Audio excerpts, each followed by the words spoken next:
Good evening. This is the Resistance Report. We are now, Tuesday, the 24th of January 2017. I'm glad I got the date right. We are now in the fourth full day of the Trump administration. The sky has not fallen in yet, but there are some cracks. For example, today the Trump administration cleared the way, or indicated it would clear the way, for the Dakota Access Pipeline and also the Keystone XL pipeline.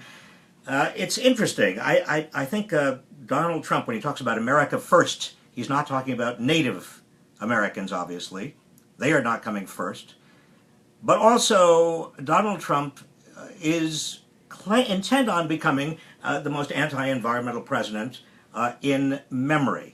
He met with automakers today and basically asked them to create more jobs in the United States and promised that if they did so, he would reduce the environmental so-called burden on them, including all sorts of regulations that they have got to and should adhere to. He also, somehow, if he's going to do that, has got to deal with the state of California.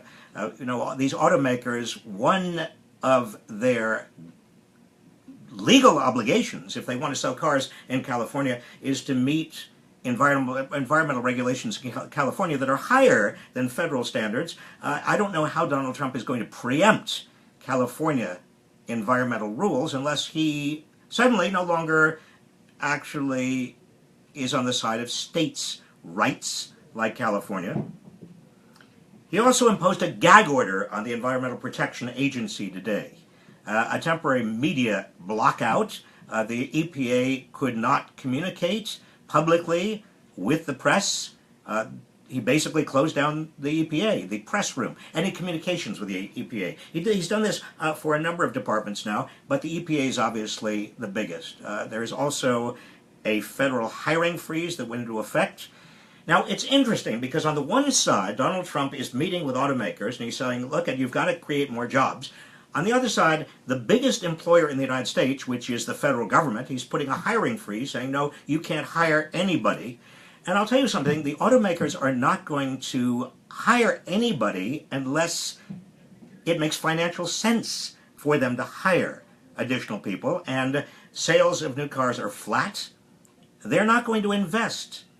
And how, by the way, is Donald Trump going to overcome enormous pay gap? I mean, in Mexico, for example, the typical Mexican worker at a Mexican auto plant that is related directly or indirectly to sales in the United States gets $6 an hour.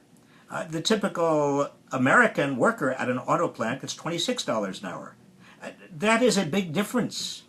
So how is Donald Trump, even if he reduces environmental regulations or health and safety or any other regulations for American workers, how is he going to overcome that difference?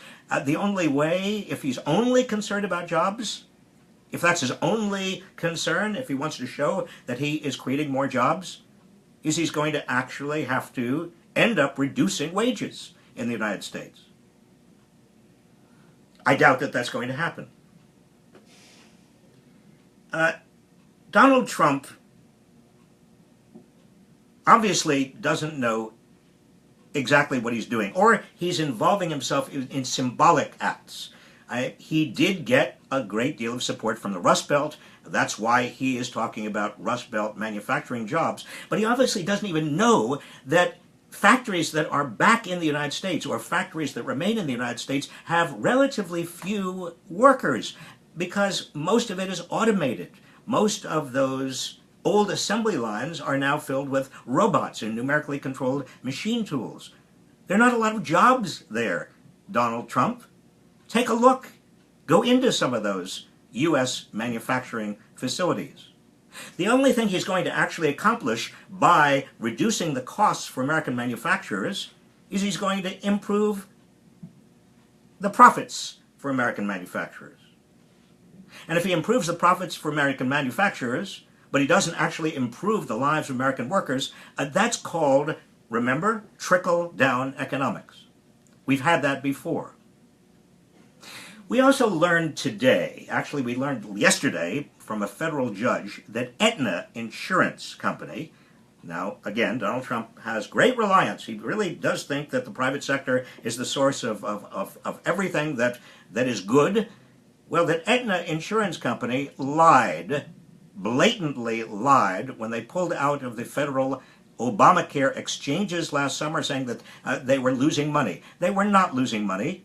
It turns out, according to this federal judge who decided to block the merger of Aetna and Humana, that Aetna had threatened the Justice Department and the Obama administration that they would pull out of the exchanges if the Justice Department didn't allow the merger to go forward. In other words, this was just a ploy by Aetna to get permission to merge with Humana.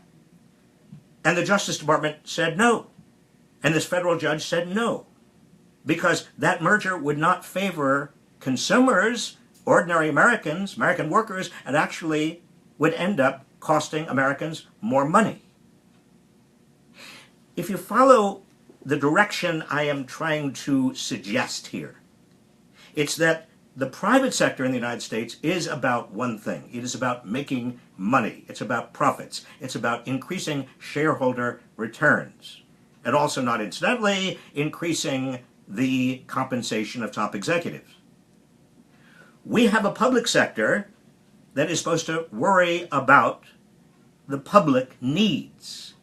And those public needs have to do with everything from the environment to the needs of people like Native Americans, to our health and our safety, and even public schools.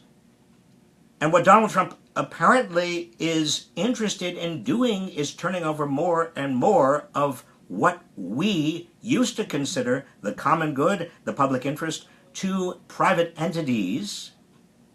And those private entities are interested in making money.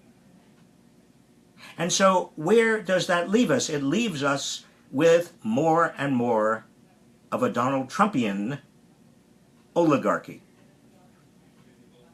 Finally, I want to say something about Donald Trump's lies, because one of the biggest lies he's perpetrating, he said it yesterday, again, when he met with leaders of Congress, and today, his press secretary, Sean Spicer, repeated the lie.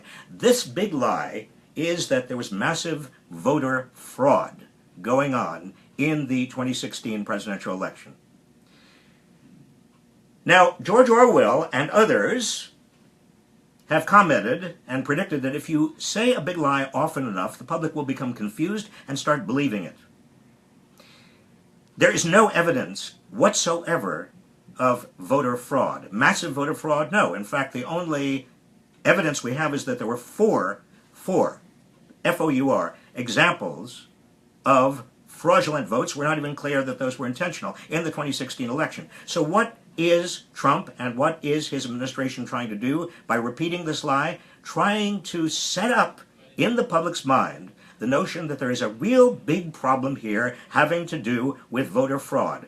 The purpose of which is, if the public believes that there's a big fraud problem, then movements to restrict voting, to impose higher voter ID requirements, more draconian hoops that people have to go through who should be permitted to vote, but who are Democrats or minorities or people who Donald Trump and Republicans don't want to vote, those become more legitimate.